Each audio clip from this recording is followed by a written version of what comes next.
میرے بھائی بہنوں، اس رات میں سارے رمضان میں بخشش ہوتی رہتی ہے، لیکن اس رات میں 4 آدمیوں کی بخشش نہیں ہوتی، باقی سب کی ہو جاتی اہل ایمان میں سے۔ تو 4 آدمیوں کی بخشش نہ ہونے کا مطلب یہ ہے کہ اگر یہ توبہ نہیں کرتے تو ان کے لیے معافی کوئی نہیں، اگر یہ توبہ کر لیں تو ایک دم معافی، ان کو بھی اللہ کی رحمت ان کو اپنے چھاؤں میں لے لے گی۔ پہلا ہے مدمن خمر، جو مستقل شراب کا عادی ہو، مستقل شراب پینے والا یا کوئی بھی نشہ کرنے والا جو آدمی کو مفلوج کر دیتا ہے۔ تو اس وقت میں نشہ خمر شرابی تھا، اب تو ہیروئن اور کوکین اور کیا کیا وہ ٹیبلٹس بھی ایسی آ گئی ہیں، ایک ٹیبلٹ 5-5 ہزار کی ہے، اور ہمارے کالج سکول کے بچے بچیاں اس میں بالکل 16-17 سال کی عمر میں اس میں پھنسے ہوئے ہیں۔ تو مدمن خمرن، شراب پینے والے کی بخشش نہیں ہوتی۔ دوسرا کون ہے؟ عاق لوالدیہ، یہ عجب لفظ ہے عاق۔ عاق عقا یعقو ہے، اس کا مطلب ہوتا ہے پھاڑ دینا، ٹکڑے ٹکڑے کر دینا۔ تو اس سے مراد وہ اولاد ہے جو مسلسل نافرمانی کر کے ماں باپ کے دل کو توڑ دیتی ہے اور چیر دیتی ہے۔ ایک ہوتا ہے کبھی کبھار آواز بلند ہو جانا، وہ تو ایک فطری چیز ہے کہ بیٹے کی آواز ماں کے سامنے بلند ہو جائے، باپ کے سامنے بلند ہو جائے، بیٹی کی آواز ماں کے سامنے بلند ہو جائے، باپ کے سامنے بلند ہو جائے، یہ نیچرل ہے، اس کو نافرمانی نہیں کہتے۔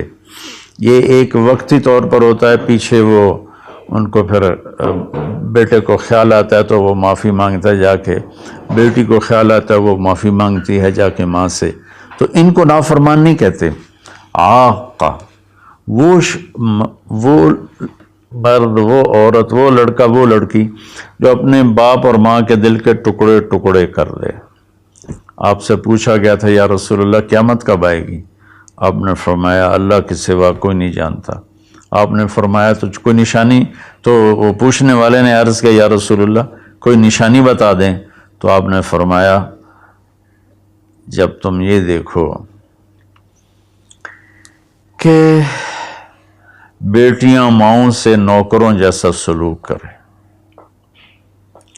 یا خاص طور پر بیٹی کا لفظ استعمال کیا، بیٹے کا نہیں، کہ بیٹے عام طور پر ہی سرکش ہوتے ہیں، بیٹیاں عام طور پر فرما بردار ہوتی ہیں۔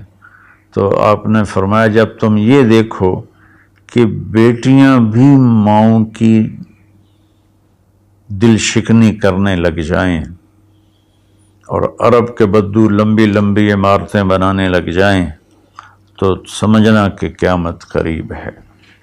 تو میں یہ بچیوں سے خاص طور پر کہتا ہوں کہ یہاں اللہ کے نبی نے بیٹوں کا ذکر نہیں کیا، بیٹیوں کا ذکر کیا ہے، کہ جب یہاں تک نوبت پہنچ جائے کہ بیٹیاں بھی ماؤں کے ساتھ نوکروں جیسا سلوک کریں تو پھر قیامت قریب ہے۔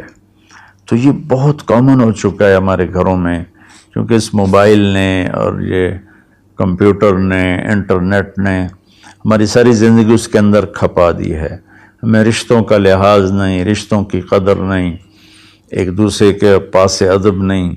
میں جب بہت چھوٹا تھا تو میں نے اپنی ایک پچھلی نسل جو اب ساری ختم ہو گئی ہے، تو ان سب میں اپنے ماں باپ کا اتنا ادب ہوتا تھا کہ کوئی ان کے آگے چوں نہیں کرتا تھا۔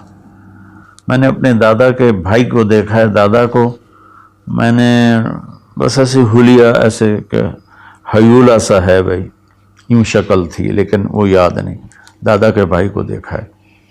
تو دادا کے بھائی کے جو بیٹے تھے نا، جب ڈیرے میں بیٹھتے تھے تو اپنے والد کے سامنے نہیں بیٹھتے تھے، پیٹھ کے پیچھے بیٹھتے تھے، حالانکہ دین کی کوئی خبر نہیں تھی۔ یہ اس وقت کی معاشرت تھی، مشرقی معاشرت۔ اب بھی آپ جائیں تھر میں تو ہندو عورتیں ہوں گی، جب گاڑی آئے گی تو ایک دم اپنا گھونگھٹ نیچے کر لیں گی، حالانکہ ہندو عورتیں۔ یہ تہذیب مشرق ہے۔ تو اسلام تو ویسے ہی عریانی فحاشی کی اجازت نہیں دیتا، تو ہماری تو مشرقی تہذیب بھی اس بات کی حامل ہے کہ عورت حیا کے پردے میں چھپی ہوتی. اور اللہ نے مجھے تاریخ پڑھنے کا بہت موقع دیا. دنیا میں یہ جو راجپوت قوم ہے یہ آرین ہے. تو جب ان کی یہ قبل مسیح آئے ہندوستان میں، عیسیٰ علیہ السلام کی آمد سے پہلے ہندوستان میں آئے، پھر یہ خون خوار تھے اور آپس میں لڑتے تھے، تو پورا ہندوستان چھوٹی چھوٹی ریاستوں میں بٹا ہوا تھا. کبھی کسی راجا نے 5-10 ریاستیں فتح کر لیں ورنہ یہ اس طرح تقسیم تھا. تو یہ دنیا کی واحد قوم ہے. جب انہیں یقین ہوتا تھا کہ ہمیں شکست ہو جائے گی تو وہ سب سے پہلے اپنی بیٹیوں کو، بیویوں کو، ماؤں کو قتل کر دیتے تھے کہ کوئی ہماری بیٹیوں کی عزت سے نہ کھیلے، ہماری بہنوں ماؤں کی عزت سے نہ کھیلے. پھر جا کر لڑتے تھے، اور عام طور پر جس کو شکست ہوتی تھی وہی ایسا کرتا تھا اور اپنی جان دے دیتے تھے. چھوٹا سا واقعہ سناتا ہوں کہ مراٹھوں نے ایک قلعے پر حملہ کیا، شیر گڑھ اس کا نام تھا. تو اس کا جو راجا تھا وہ راجپوت تھا، اس کی طرف سے، اورنگزیب کی طرف سے وہ وہاں اس قلعے کا وہ حاکم تھا، لیکن تھا ہندو.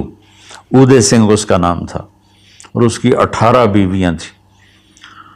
تو مراٹھوں نے اس پر حملہ کیا، تو رات کے اندھیرے میں حملہ کیا. تو 5000 کی فوج تھی، ہندو مسلم کٹھے، وہ شرابیں پی کے پڑے تھے. وہ 300 آدمی اندر گئے، ان کو اکھاڑ دیا. تو اودے سنگھ کو جب پتہ چلا کہ میدان ہاتھ سے نکل گئے تو اس نے اپنی 18 بیویوں کا سر قلم کر دیا اور پھر آ کے نیچے لڑا اور خود بھی مارا گیا. یہ ایک ثقافت تھی، تہذیب تھی. تو اب ہماری ساری وہ اختلط الحابل بالنابل، اچھا پانی اور گند گٹر کا پانی آپس میں مل گئے ہیں. تو ہماری تو آپ نے تہذیب دیکھنی ہو تو آپ یہ ادھر جا کر سندھ میں دیکھ لیں کس طرح عورتیں اپنے گھونگھٹ میں رہتی ہیں. تو میرے بیٹوں بیٹیوں، حیا بہت بڑی چیز ہے، بہت بڑی دولت ہے.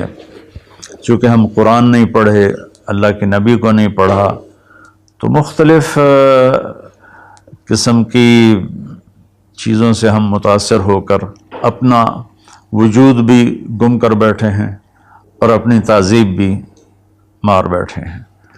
تو دوسرا شخص جس کی بخشش نہیں وہ ہے جو ماں باپ کے دل کو ٹکڑے ٹکڑے کر دیتا ہے. تیسرا ہے قاطع رحم، جو رشتوں کی پرواہ نہیں کرتا، رشتوں کو توڑتا ہے، بدتمیزی کرتا ہے، گالی گلوچ کرتا ہے، اور کبھی بھائی سے لڑتا ہے، کبھی ماں سے لڑتا ہے، کبھی باپ سے، کبھی چچا سے، کبھی تایا سے. ماں اور باپ سے جتنے رشتے بنتے ہیں نا وہ ذوی الارحام کہلاتے ہیں. تو جو اپنے رشتوں کی قدر نہیں کرتا اور ان کو ذلیل کرتا ہے تو اس کی بھی بخشش نہیں ہوتی. چوتھا ہے الشاحن. شاحن کہتے ہیں جو دل میں بغض رکھے کسی کے لیے، دل میں کینہ رکھے کسی کے لیے، تو اس کی بھی بخشش نہیں ہوتی. تو دیکھو میں سب کے سامنے ہاتھ جوڑتا ہوں، اگر کوئی شراب کا عادی ہے توبہ کر لے، ابھی 21 کی رات نہیں آئی. اگر کوئی ماں باپ کو ناراض کر کے بیٹھا ہے تو ان کے پاؤں پکڑ کے راضی کر لے. کوئی رشتہ داروں سے لڑائیاں کرتا پھر رہا ہے تو صلح کر لے. کوئی کسی کے بارے میں دل میں کینہ رکھتا ہے، بغض رکھتا ہے، تو اپنے دل کو صاف کر لے. ان چاروں میں یہ آخری چیز بہت زیادہ پھیلی ہوئی ہے کہ ہمارے دل نفرتوں سے بھرے ہوئے ہیں. تو میرے بھائی بہنوں، اس رات میں اللہ تبارک و تعالی سب کی بخشش فرما دیتا ہے سوائے ان 4 آدمیوں کی.